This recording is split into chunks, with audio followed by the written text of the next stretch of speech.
Hello and welcome to this week's Investing Report. I'm Phil Pustiovsky coming to you live from my back patio. Got the pool, the hot tub screened in, got the palm trees back there. I've actually got you see a fence and the netting. That's to protect my one-year-old from the pool. Okay, let's talk about what's going on in the investing world. Number one, if you've been watching the news, if you followed anything in the real estate world in the last 2 weeks, it's all about the foreclosure moratorium. Well, let me give you Phil's take. The foreclosure moratorium, what's happened here is that three top lenders, GMAC, Chase, and Bank of America, have done something quite shocking.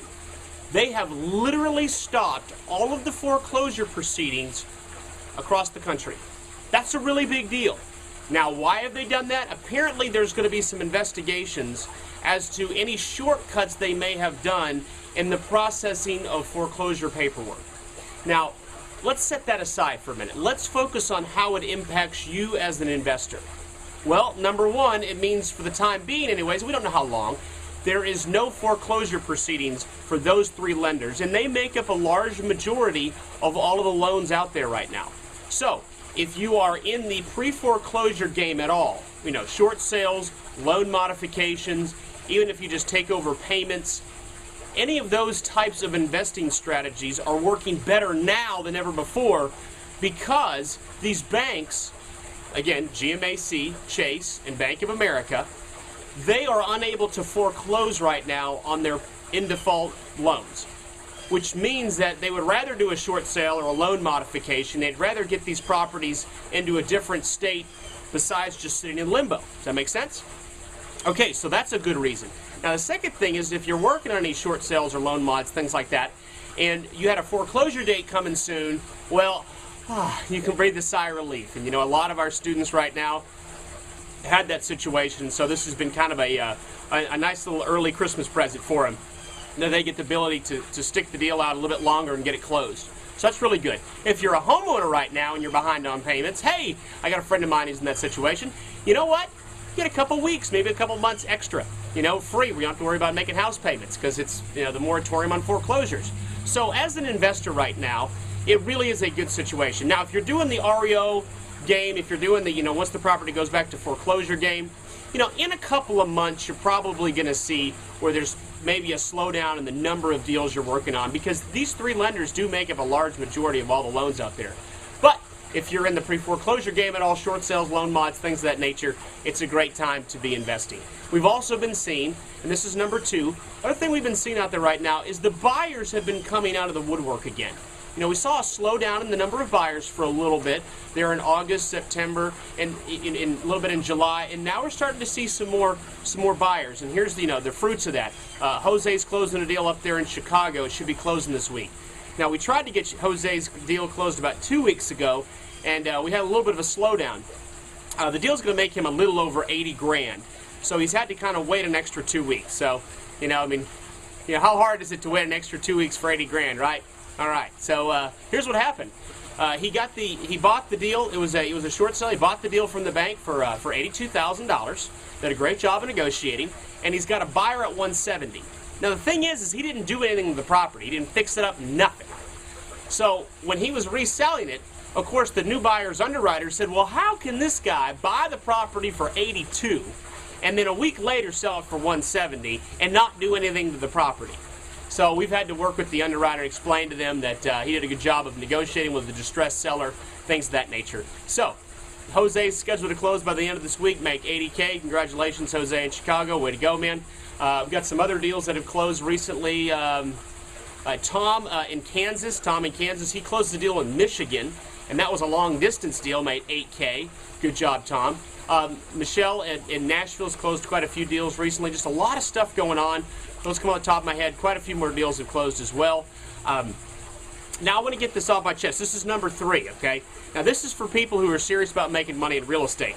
I'm going to be a little tough here, but I got to get this off my chest. This is a good forum to do it, so I'm going to go ahead and fire away. Pick up your phone. Sounds simple, right? You wouldn't believe how many people aren't doing that right now. We've seen like this growing decrease in the number of people who actually pick up their phone.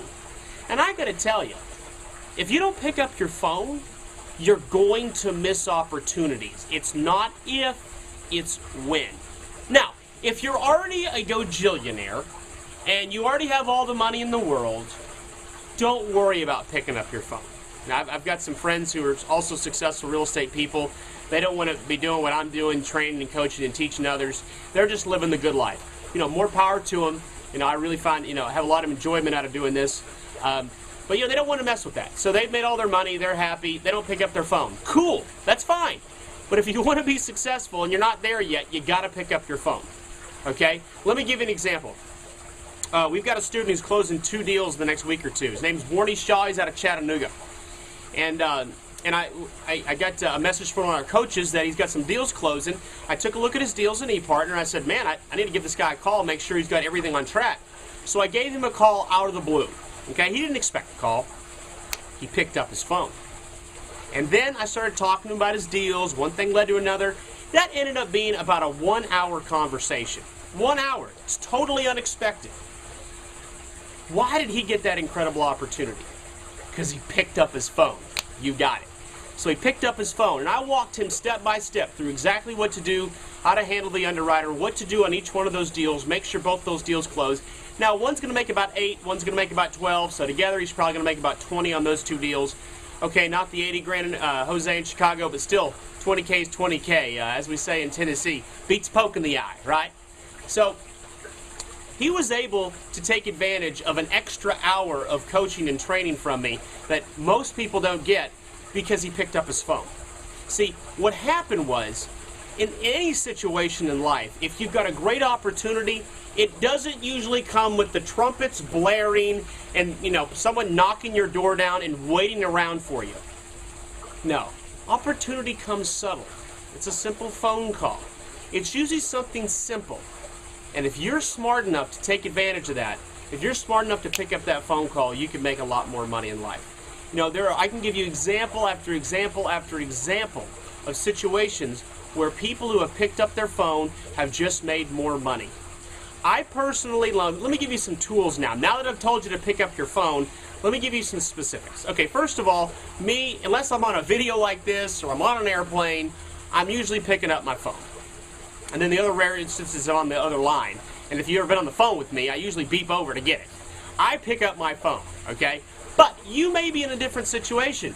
Maybe you work 9 to 5. Maybe you've got a situation where you can't always pick up your phone. That's okay. Let's talk about how you do that.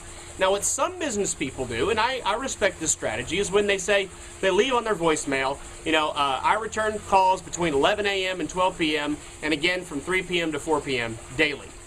Okay, that's a strategy. At least you've laid out a plan on when you're calling somebody back so they know how to get back in touch with you. Does that make sense? Okay, so that's one strategy. Some people, maybe you call back once a day on your drive back home from work. Maybe you call, between the morning on your drive to work and on your drive back. But you've got to set a schedule and then stick to it. Okay, you've got to set a system for returning phone calls and stick to it. You've got to set a system so other people know when to call you to get you on the phone. Does that make sense? Picking up your phone makes a huge difference. Now I'm going to direct this at some of the folks in our organization. If you're just joining this group, oftentimes we have a coach call. Just out of the blue, it's not, it's nothing that's really a part of your program, but we just call because we want to get you and, get you going in the right direction. And you wouldn't believe how many people don't pick up their phone.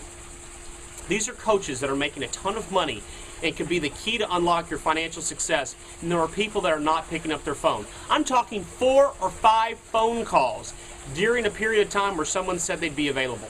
Look, you've got to pick up your phone. Does that make sense? What happens when you pick up your phone? Opportunities arise. That's right. Now, if you're scared to pick up your phone, you're going to have to overcome that fear. Your comfort zone is always going to equal your money zone. So get out of your comfort zone and start picking up your phone. I've gotten a little harsh on this, but look, I just had to get that off my chest. I actually do feel better now because now there's a lot of people that know my attitude on that. Pick up your phone. When you pick up your phone, it may be one of us if you're in a program calling. It could be a seller that needs to get rid of their property. It could be anybody. But, phone calls are a little bit more work than an email. That's why I say pick up your phone. Now, as far as email, maybe you check that, you set that like once a day in the morning, you check them, or in the afternoon. You don't have to respond to emails all day, every day, because emails, anybody can send an email. It's a lot less intrusive, and a lot of people just hit the forward, hit the reply, hit whatever button, okay? But calling takes a little bit more effort. They got to dial it, they've got to call it. So I believe you always pick up your phone. Now your emails you can check maybe once a day or whenever your schedule you want to do that. Does that make sense? All right, let's wrap up this investing report number one. The foreclosure moratorium is a great thing for the short sale and loan modification investors out there, anybody in the pre-foreclosure range, so really good things happening. Number two, buyers are starting to come out of the woodwork again. Deals are closing like crazy right now. A lot of great things happening. And number three, pick up your phone. All right, well, we'll talk to you next week.